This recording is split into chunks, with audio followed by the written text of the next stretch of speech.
I'm Mimi Khalvati, and I'd like to read some poems from my collected poems. This first one I wrote for my grandmother, and I'd visited her house in Tehran after her death, and I'm thinking of her room while driving. Robayot for Telojun. Beyond the view of crossroads ringed with breath, her bed appears. The old rose covers death has smoothed and stilled. Her fingers lie inert. Her nail file lies beside her in its sheath. The morning work's over.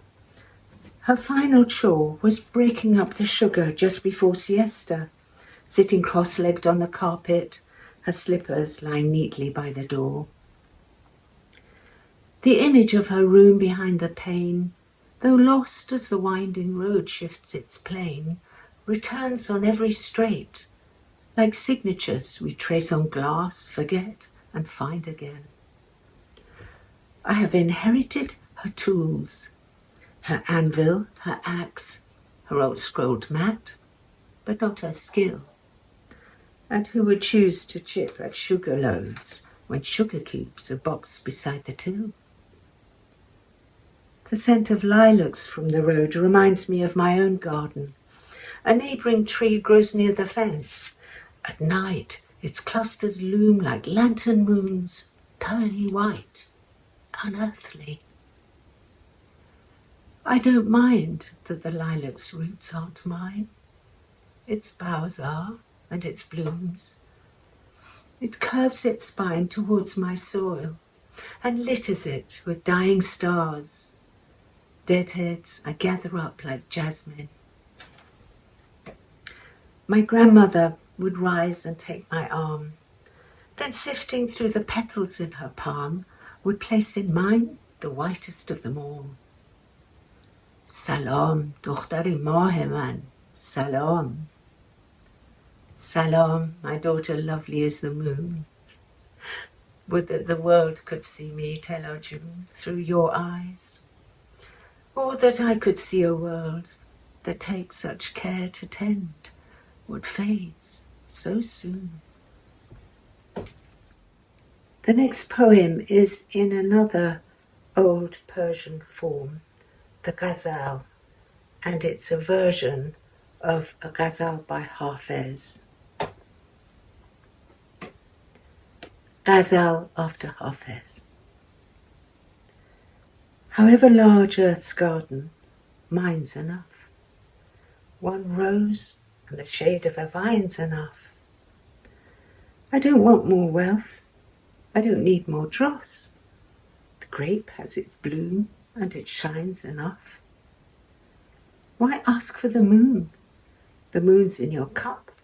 A beggar, a tramp, for whom wine's enough. Look at the stream as it winds out of sight. One glance, one glimpse of a chine's enough. Like the sun in bazaars, streaming in shafts, any slant on the grand design's enough. When you're here, my love, what more could I want? Just mentioning love in a line's enough. Heaven can wait to have found heaven knows a bed and a roof so divine's enough. I've no grounds for complaint, as Hafez says.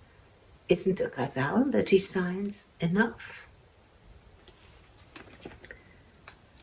And this poem is the title poem from my collection, Afterwardness. An 11-year-old boy from Aleppo, whose eyes hold only things no longer there, a citadel, a moat, safe rooms of shadow, afterwardness in his 1,000-yard stare. Years later, decades even, might turn around to see through the long tunnel of that gaze a yard, a pond, and pine trees that surround, as in a charred bark, 4 branching pathways. Where do memories hide? The pine trees sing. In language, of course, the 4 pathways reply. What if the words be lost? The pine trees sigh. Lost, the echo comes, lost like me in air.